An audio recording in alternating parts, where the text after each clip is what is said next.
Hi, everybody. Welcome. My name is Adam Penna, here today to continue the conversation in 3D printing and additive manufacturing. And I'm very happy today to have Katie Tucker. She's from Detroit, Michigan. How you doing, Katie? I'm doing well. How are you doing? Good. It's been a heck of a week here in Austin. We were talking about that a little bit before we got started, but everything's settled down now after a lot of power outage and water problems with the snow here. That never happens. But yeah, doing much better now, and happy to be here talking to you because it's already been a heck of a year. But I know we've already all been through one. You know, what a year so far, and had a couple great conversations with you in the past. I know you invited me to a learning panel that was a really good time. That we got into a few different things happening in additive and a bunch of other industries. And that's where my interest came in talking to you. You approach this from a different perspective. You've been an adjunct professor and working at Lawrence Technical University and Portland State University. But before that, even the Daimler Trucks engineer for 4 years. Wow, that's really cool in your past. So I know now you're working at Work, right? You're a founder over there at Work, and that's WERK. It's the holistic team training. So talk a little bit about that. Like what's been going on with being a founder and having a startup like that for the last 4 years, and again, getting involved with different communities. Tell us a little bit more about that. Yeah, so we really have a couple of different areas that we serve, but we're an innovation strategy firm, and we help organizations go through intentional moments of transformation. So in the service sector, we have one arm that works a lot with like NGOs, government, where we work on service design and how do we build community, things of that nature. But the other area that is really interesting that we've been getting a lot of traction and getting really excited around is around new technology adoption.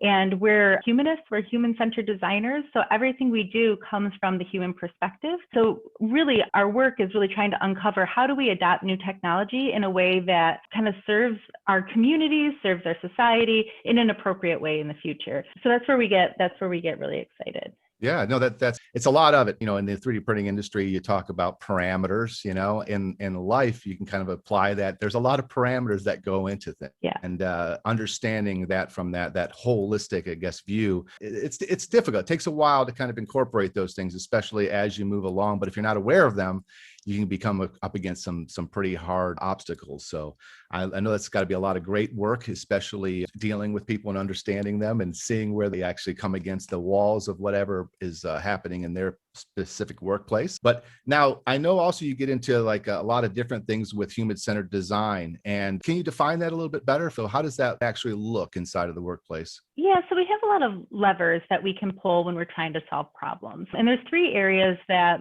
I think the way that it's most traditionally described is, there's three kind of areas that we need to take into consideration in order to make a solution, a successful solution. One is making something desirable. So that's the human side. Is this solving a problem that we have? Is this creating a better condition for us to live or go about our day? And that's first. So with human-centered design, that's where we start.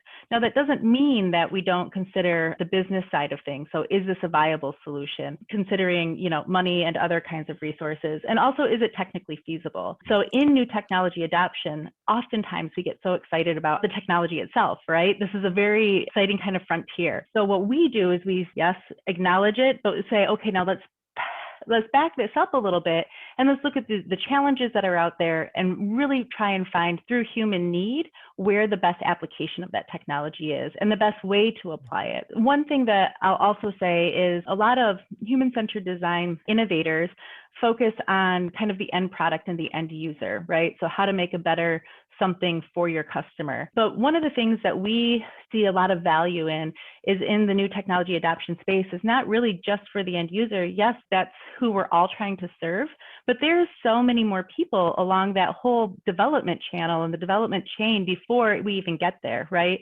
So we look at the whole system and say, well, how can we make this easier for the designer? How can we rethink the value chain and the development process? How can we, kind of look at the whole system and see how this new opportunity through using a new technology can start to impact the way that we are all working as part of the system. So there's a lot of work to do there. No, there is. I mean, that's kind of, the big view, the overarching, looking over everything that's happening. And when you talk about, inside of additive manufacturing, look at that whole design cycle into actually what happens when you push it out into the world.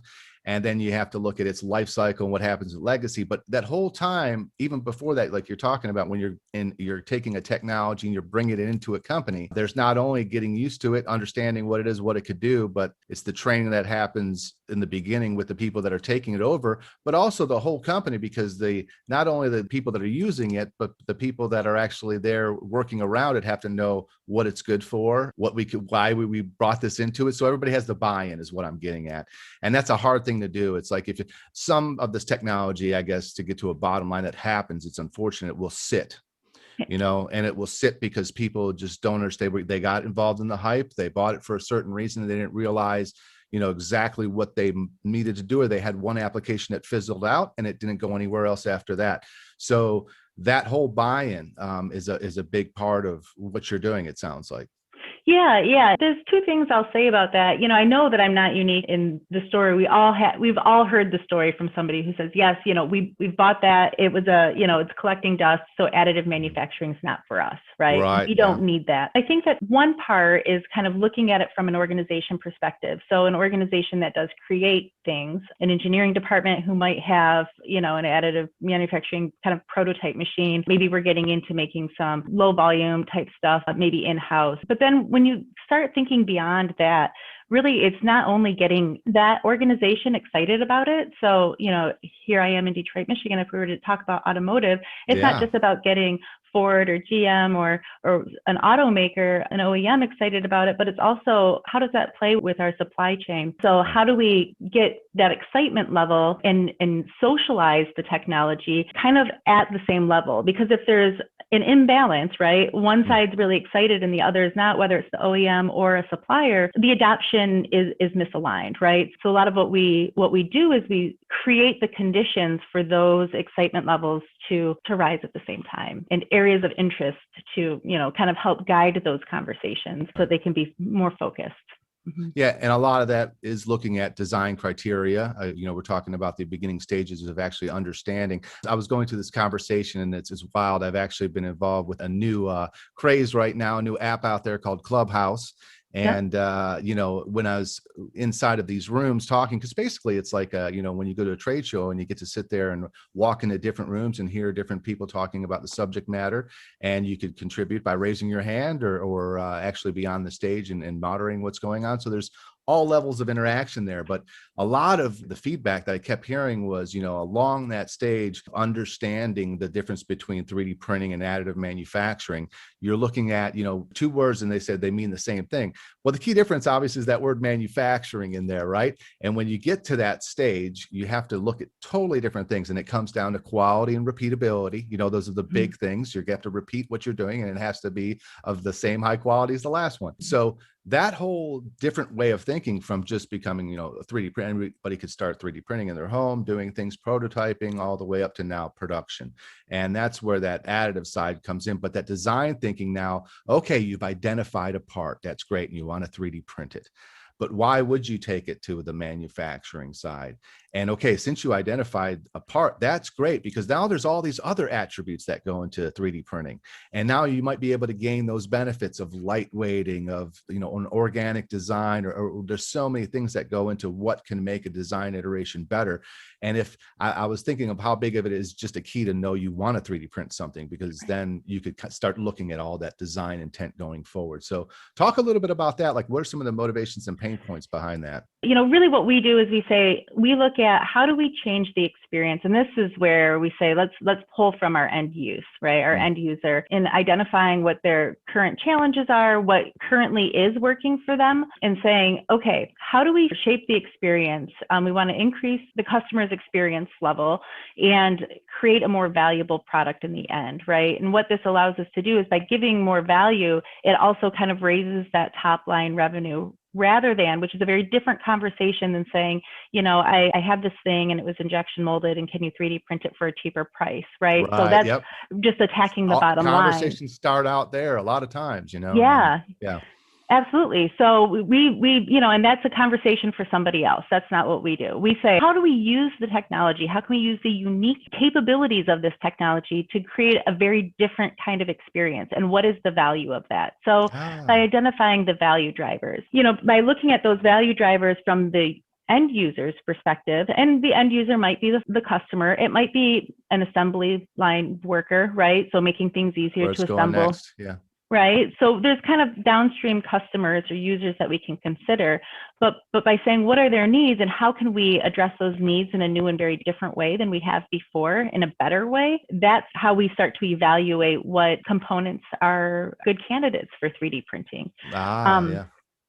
And by looking at them from a needs perspective, that end user might not care if it likely won't care if it's 3D printed or not, right? They just want that experience. Yeah. Yep. So it's also an opportunity to say, well, maybe it's better fluid dynamic control, right? Yep, so we can sure. change the ambient air quality without having, again, I'm kind of thinking of a cockpit of a car, right? Without having the wind blowing on our face. So if we look at that as an example, we say, well, okay, so how do we start to change that? Where do we need to start to change that? And where does it make sense for additive manufacturing to fit in? And do we supplement that with another kind of technology? So being technology agnostic, but understanding that we do have these value drivers from additive manufacturing, we can start to look at combination solutions, right? Mm-hmm. Multiple tools in the toolbox. Yeah. Yeah, exactly. For sure. I mean, that's part of that. You don't know where it's going to lie in the value chain. And if you have somebody that can actually walk through all those kind of steps and take a look at that, it becomes more valuable, right? Yeah. I mean, that's really what you're talking about, adding value to that end result. And there's a lot of different ways to do that. But when you talk about specialization, that's kind of the market you're in. So I'm very interested in this conversation. This is really neat to know where that goes and where it comes from. And it's important because I think a lot of times people get siloed, right? They get into their own little, whatever they're doing, whatever they're pushing, whatever their process is. And to have that outside perspective is a big help nowadays, that's for sure. And the more applications, all boils down to really, we need more applications. We need more inside of 3D printing, additive manufacturing. I mean, advanced manufacturing is what it is, and 3D printing, additive manufacturing has its place in it. And there's going to be more and more applications. Right now, we're really on the lower end of that, and it's exciting to see as more things happen, as machines become larger, faster, they could print more, lower the cost per part or, per application, basically. That's where you get more and more applications that fit inside of that particular frame of building. So it's exciting. I just like the way that it's approached and the kind of different ways people are coming at adding to what you can do inside of 3D printing. Loving this conversation. There's a lot that goes on, and that even brings to the point of a design for additive manufacturing. Mm-hmm. It's a different approach, right, than you do other manufacturing methods. So what do you work with the design for additive manufacturing part? We really specialize in early concept, pre-CAD concept development. Sure. So where we come in and where we kind of maybe bookend or help support the design for additive manufacturing is a lot of what we do, although it is in service to design, it's really organizational change, right? And culture shifting. Where we see a lot of value for our clients is through this process of kind of unlearning, right? So if we have a designer, an engineer who has been designing for more traditional manufacturing technologies for their entire career, and now maybe stepping into additive manufacturing, we have to kind of unlearn those rules of thumb that have become really ingrained almost into our DNA as a designer, right? So it's different really constraints for different tools, right? That's absolutely. And it feels so simple to say, but it is such a big and very real thing that everybody has to kind of go through. And to look at it from like an academic exercise where you say, okay, well, now I don't have to have draft angles, and right, so I'm like really simplifying. It's very different than in practice, right? And so we work with teams and we work with folks to kind of give ourselves the room and the space to say, okay, well, we're starting something new, and how much time do I have to allow myself to develop these new habits, to develop new ways of thinking? So that's where we specialize, is really in the mindset shift that happens. And of course, as technologies develop and become more sophisticated, and there are a lot of tools out there that are great, but we're on that kind of mindset shifting. Yeah. Teaching an old dog new tricks. That's what kept coming to my mind when you're saying that. I'm always trying to learn new tricks because you get kind of stuck, and everyone does. It's part of learning. You get something, you get good at it, and then to incorporate a new thing. It's a practice, right? It's a consistent practice. Yeah, I was going to say, as soon as there's like a tight deadline, or there's some stress, or somebody's expecting something yesterday that's not done, we fall into our the fire. The fire comes. Exactly. And we fall into our comfort level, our comfort zone, whether we want to or not. So good stuff. So even all these things are kind of educational, as far as training and getting people to understand how to think outside of what they're normally doing. There's certain learning tools that go with that you provide, or what is that backs up the learning side of it? So it feels very educational, and there is, training on different methodologies to go through. We participate a lot in like how to train the trainer. So developing a competency and a capacity within an organization to propagate this work, because it is organizational shifting, it is culture changing, it is Sure. talking in new ways and in thinking in new ways. And so that is a part of it. But I think where our clients have found the most value and what we get most requests for is really kind of learning through doing together. So it's sometimes it's a 6-month process, and we say, okay, we're going to an exploration exercise and let's do this. And we'll meet kind of on an ongoing basis where we walk through the processes of kind of discovering a little bit about maybe our end users, or who do we need to consider from kind of that human desirability side. We do consider, what are the business objectives? Do we need to attack the bottom line, not just add additional value to our customers, right? So then what is the technology capability? And so by going through that analysis with organizations and kind of at key milestones or key process opportunities, we kind of train that way of thinking through the application of doing. Wow. So we stick with people through, oftentimes through like proof of concept. So like early prototyping. Mm-hmm. Yeah. I mean, so you've talked a lot about that feedback loop inside of there and how actually that grows knowledge and actually helps the culture change. But yeah, that's a big thing with any company brand. If you don't have a culture that's ready to do the things that you need to do, you're going to disintegrate real quick, and so this is building value of the culture inside of a company. Am I hearing that correctly?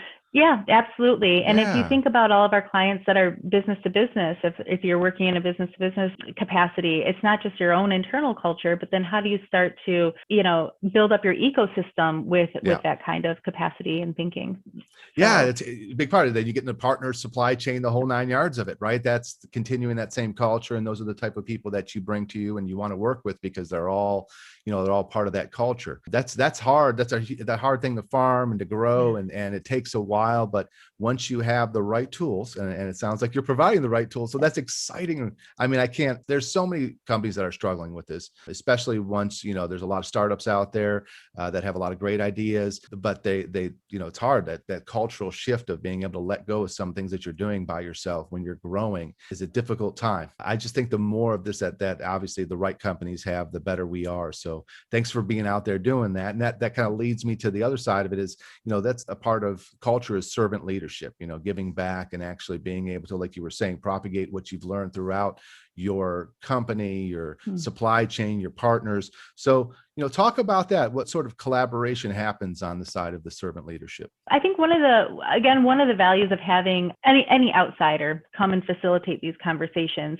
is that it allows the driving organization. So if you imagine your company with maybe a partner in your ecosystem, maybe it's a supplier, maybe it's somebody that you're trying to do business with, it allows you to sit down at the table and kind of explore as equals, right? And then there's somebody else who kind of provides the facilitation side of that, facilitates that conversation and that exploration. And that's where we are. And I think in terms of like kind of thinking about the term servant leadership, what we do, and I think this is maybe how it applies, is we really understand that everybody is in their kind of along this innovation journey at their own like different stages. So it's all about meeting people where they are. And it's not about, well, we're being more innovative than you. We got here faster or whatever, or you need to hurry up and catch up to us. But it's more about we're at these different locations along our journey. How do our visions and our goals align? And then how do we start to get there together and build that supportive community around innovation and development? We try to cultivate the conditions where it's less of a, this is what I do and this is what you do, and more of a, this is what we can do together, right? And this is how I can help, maybe push you outside of your comfort zone or pull you along kind of my thinking, and then, cultivate that back and forth. Yeah, opening those lines of communication is culture. If you're not able to communicate with every part of what's happening inside of what you're building, you don't have a culture, so I love hearing that. That's real. It's that human centered part of it you're talking about. We all need that connection, and we need to have a company or an organization grow. You need to have that fluent culture inside of there where everybody's has the same things in mind of where they're going and how they're going to get there together, and feels like they're empowered to do so. That's the hard part, right? A lot of times when you're on the outside of that, it's something like this that can bring a company together and really do some great things. So, wow. Yeah, all amazing stuff. Thanks for talking about this today. I know it's been a while that we've been talking. How are things going for you now going into 2020, and what's your outlook for this year? It's been an interesting year. Yeah, for all of us. Yeah, a lot of the ways that we worked before is really, you and I were talking about earlier about how, bad weather can create the shared experience. So although we don't like the bad weather, we kind of have stronger community that comes out of it. One of our biggest tools is shared experience. Traditionally, it's been in person, right? Sure, of course. So what does this in-person shared experience look like? And now, of course, we're transitioning into like, how do we start to do this, when we already have maybe separators between us, you're from one company, I'm from another company, or you're from one department, you're from research, I'm from design, you're from product strategy, whatever. Yeah. So now we're saying, okay, well, not only are we going to kind of break down some of those walls, but now we've got to break down this wall of the computer screen interface, right? And virtual world, this virtual world. And so it's been really exciting talking about, thinking about, teaching a old dog new trick. We've oftentimes relied kind of sticky notes and markers and things that are really tactile. And now it's all collaborating online. So that's actually been really exciting because we've been able to really embrace it and think about, how can we bring multimedia into the way that we start to develop and explore together. Yeah. How can we create maybe like an online, it's just new methods and new tools for really getting to the same thing, but we've been exploring with multi-person. So through online collaboration tools, kind of some innovation journaling as we've been going along. So we can still kind of keep this flow of progress and this open communication and shared experience, right? So sharing and creating something together, but we're doing it from, our dining room or our living room. Where everybody else is doing it from, right? Exactly. It's different, and obviously we want less of it, but there has to be, it's accelerating obviously our ability to do this and find ways of doing it virtually, because I agree, when you're in person, you get to do those meetings. I've been in many where you're throwing up, sticky notes on the wall, and everybody else is, contributing, and it gets that group dynamic going. You have to find a way to do that, right? You can't totally replicate it, but you can come up with some tests that kind of get you there. And that's, again, how I looked at that app that just came out, the Clubhouse app. There were some things missing in our world. And it's very basic that it solved the ability to walk in a room and to hear a conversation and be part of it. That's a very, very basic need we all have. And it hasn't really been presented to us in the technology space. So, something as simple as that can change the way you do things. And I was putting it as you could scratch that itch, basically, we'll have that itch to be in a room together and doing things and talking and being part of the conversation.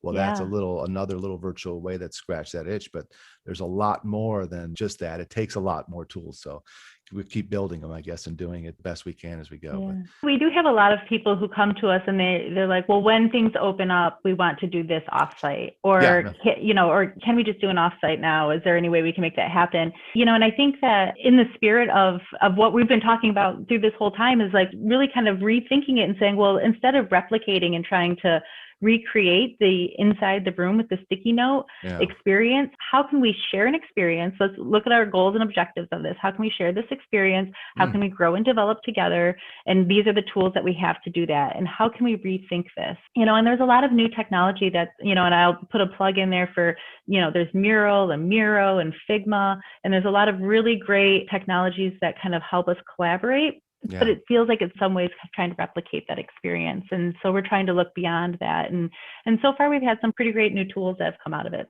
So. Yeah, I've even used, the tools have been around for a while, like Trello or Slack, that are a lot of those collaboration effort tools out there that bring that group interface to the virtual world. So I'm glad that they're there, but it is, again, there's issues out there that need to be solved. And we as humans have to come a way of doing it together and coming up with new ways to scratch that itch. I don't know if that's the best way of putting it, but you know what I'm saying? It's like, you got to figure out a new way to do it. And that's just like up in the snowy weather up north, when the community has to come together and clean each other's driveway, or your mother or your older relative living next to you that can't get out there, and you help them. All these little things that we do that are different, that interact and kind of go out of our normal way to become more human, even though it's in a virtual world.